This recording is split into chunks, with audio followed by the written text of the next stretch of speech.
कक्षा 9वीं के विद्यार्थियों को इस वीडियो में विज्ञान सब्जेक्ट से प्रश्न बता रहा हूँ। तो चलो देखते हैं प्रश्नों को। तो पहला प्रश्न क्या है, त्वरण का मात्रक होता है।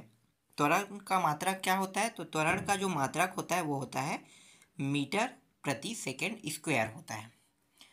दूसरा प्रश्न है, एक समान वृत्तीय गति का उदाहरण।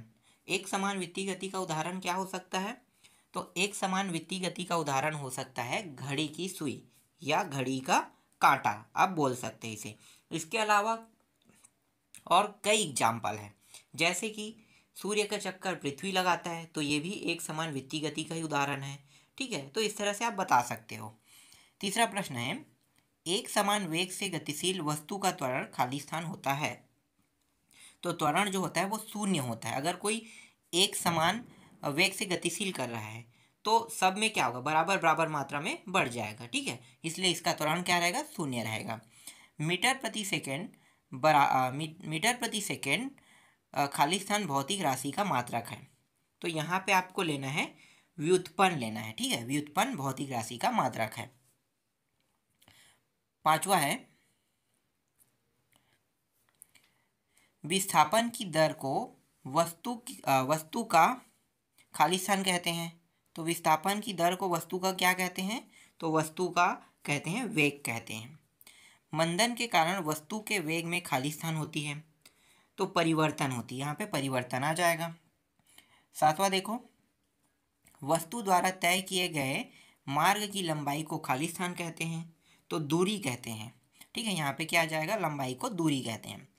एक वस्तु का वेग 1000 मीटर प्रति सेकेंड है, उसका वेग खाली स्थान किलोमीटर प्रति सेकेंड होगा, तो एक आ जाएगा, क्योंकि 1000 मीटर का क्या होता है, 1000 मीटर का 1 किलोमीटर होता है, तो एक यहाँ पे किलोमीटर में आएगा। इसी तरह से गति का प्रथम समीकरण खाली स्थान होता है, तो गति का प्रथम समीकरण है ut प्लस 1/2 at स्क्वायर, ये होगा। ठीक है, नेक्स्ट देखो। इसके बाद घर से विद्यालय जाते हुए विद्यार्थी की गति खाली स्थान होगी। अब ये तो क्या होगा मुझे भी पता नहीं, क्यों? क्योंकि यहाँ पे कितना स्पीड में जा रहा है कुछ तो बताता ना, कुछ भी नहीं बताया, तो इसका उत्तर बता पाना मुश्किल है। ठीक है, आगे देखते हैं। इसके बाद देखो नेक्स्ट प्रश्न है, त्वरण किसे कहते हैं, मात्रक लिखिए। ठीक है, त्वरण किसे कहते हैं, मात्रक लिखिए कह रहा है। इसी तरह से 12वां है, वेग व चाल में दो अंतर लिखिए। ठीक है, ये सारे प्रश्नों को मैंने पहले ही आप लोगों को बता दिया है ना। ठीक है, पूरा का पूरा विज्ञान सब्जेक्ट आप लोगों का कंप्लीट हो गया है, तो मैंने पूरा का पूरा बता दिया है कि वेग व चाल में अंतर वाले टॉपिक को, त्वरण किसे कहते हैं इसे भी बता दिया हूँ। एक समान गति व असमान गति में दो अंतर, इसको भी मैंने बता दिया है। वृत्तीय गति किसे कहते हैं, उदाहरण दीजिए, इसको भी मैंने बता दिया है। एक समान गति में वेग समय ग्राफ को भी मैंने बताया था। ठीक है, इसी तरह से एक समान त्वरित गति कर रहे कण के लिए गति के तीनों समीकरण लिखे गए, इसको भी मैंने बता दिया है। एक समान गति किसे कहते हैं, दो उदाहरण दीजिए, इसको भी बता दिया है। असमान गति किसे कहते हैं, दो उदाहरण दीजिए, इसको भी मैंने बता दिया है। ग्राफी विधि से गति के प्रथम समीकरण की स्थापना कीजिए। ठीक है, ये सब प्रश्न जो मैं आपको अभी दिखा रहा हूँ, दूरी और विस्थापन में तीन अंतर, ये सारे प्रश्नों को मैंने पहले ही बता दिया है। मंदन किसे कहते हैं, ठीक है, इसको भी मैंने बताया था। मंदन का मतलब क्या होता है, चलो इसे मैं नहीं बताया हूँ तो मैं आपको अभी बता देता हूँ। मंदन का मतलब होता है किसी चीज़ को रोकने का काम करना, उसे हम मंदन कहते हैं। जैसे कि भारी जल क्या काम करता है, रिएक्टर को रोकने का काम करता है, तो ये मंदन का काम करता है। ठीक है, उसे ही मंदन कहते हैं। एक वस्तु सूर्य के चारों ओर नियत वेग से गति कर रहा है, यह गति एक समान है या असमान, वस्तु के त्वरण कितना होगा। ठीक है, तो ये जो गति है वो एक समान होगा। कैसे पता चला एक समान? मैंने अभी एक एग्जांपल दिया था ना कि किसी वस्तु सूर्य के चारों ओर, जैसे कि पृथ्वी क्या है, सूर्य के चारों ओर गति कर रहा है, तो एक समान गति से चल रहा है। ठीक है, तो इसलिए एक समान होगा। ठीक है, इसका त्वरण क्या होगा, अगर एक समान गति से जा रहा है तो इसका त्वरण हमेशा शून्य होता है। चलो आगे देखते हैं। ग्राफी विधि से गति के द्वितीय समीकरण की स्थापना कीजिए। ठीक है, इसको भी मैंने बता दिया है।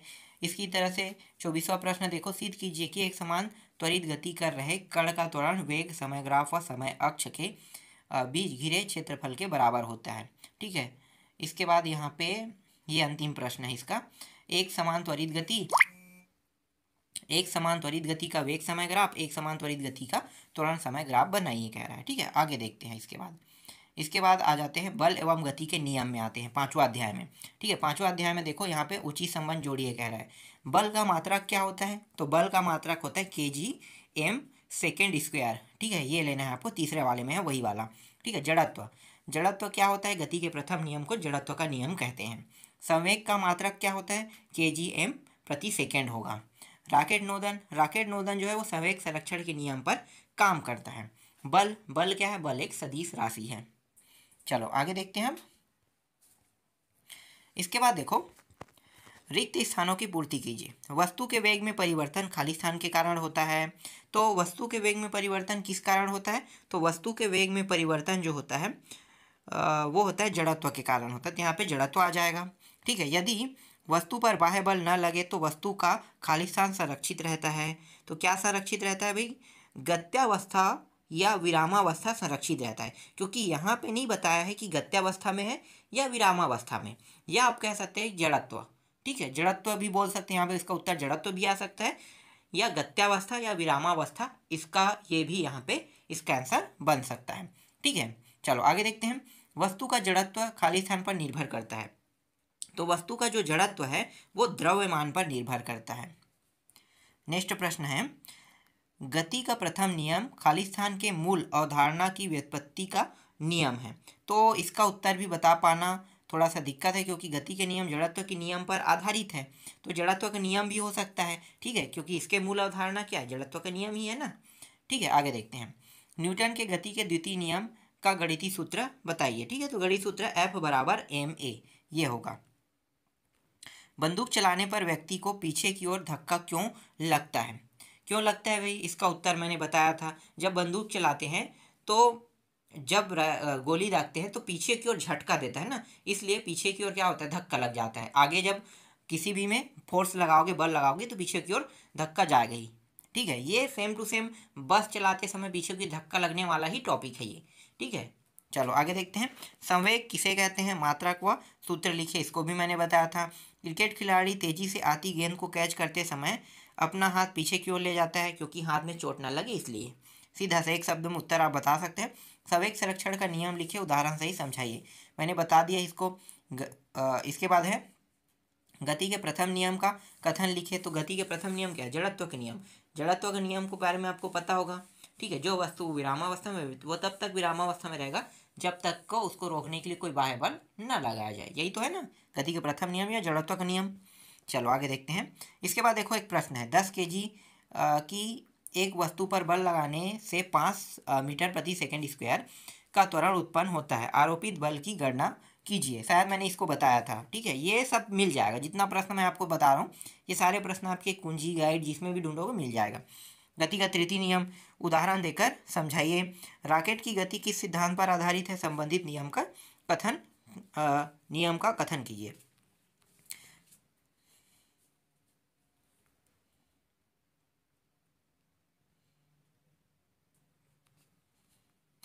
इसके बाद 9वां है, यदि दो वस्तुओं के संवेग समान है तो सिद्ध करें कि हल्की वस्तु का संवेग भारी वस्तु से अधिक है। ठीक है, आगे देखते हैं। न्यूटन के गति का द्वितीय नियम लिखिए। गणितीय व्यंजक भी बताइए। सिद्ध करें कि दो वस्तुओं का कुल संवेग उनके परस्पर टकराने से पूर्व एवं टकराने के पश्चात समान रहता है। जड़त्व किसे कहते हैं? ठीक है, चलो आगे देखते हैं। इसके बाद मैं आपको दिखाने वाला हूँ अध्याय 11 के प्रश्न, गुरुत्वाकर्षण। ठीक है, ये जो मैं बता रहा हूँ यहीं से सब प्रश्न बनेंगे। ठीक है, चलो यहाँ पे देखो 1 अंक वाले में सार्वत्रिक गुरुत्वाकर्षण नियतांक का मान खाली स्थान होता है तो कितना होता है? 6.67 × 10⁻⁻11 Nm² प्रति किलोग्राम स्क्वायर ये होता है। गुरुत्वीय त्वरण g का मान लगभग खाली स्थान होता है तो 9.8 मीटर प्रति सेकंड स्क्वायर होता है। पृथ्वी से ऊपर जाने पर गुरुत्वीय त्वरण का मान खाली स्थान होगा तो कम होगा। ठीक है, ऊपर जाने पर भी मान घटता है और नीचे जाने पर भी मान घटता है, तो दोनों कंडीशनों में मान घटता है, याद रखना। ठीक है, तो चलो आगे देखते हैं। ऊपर नीचे दोनों का एक ही उत्तर हो गया। एक गोले का गुरुत्वीय केंद्र उसका खाली स्थान ही होता है तो यहाँ पे शून्य आ जाएगा। ठीक है, शून्य तो होना चाहिए, मैं भी क्लियर नहीं हूँ पर शून्य होना चाहिए यहाँ पे। गुरुत्वीय त्वरण का मात्रक खाली स्थान होता है, तो गुरुत्वीय त्वरण का मात्रक m प्रति सेकंड स्क्वायर होता है। गुरुत्वाकर्षण बल की प्रकृति खाली स्थान होती है, तो गुरुत्वाकर्षण बल की प्रकृति जो है ना आकर्षक होती है। क्या होती है? आकर्षक, क्योंकि आकर्षण करने का पावर उसके पास होता है। ठीक है, तो यही क्या है इसकी प्रकृति है। एम द्रव्यमान की वस्तु का पृथ्वी पर भार, यहाँ पे एम लिखा गया ये गलत है, ये 10 है।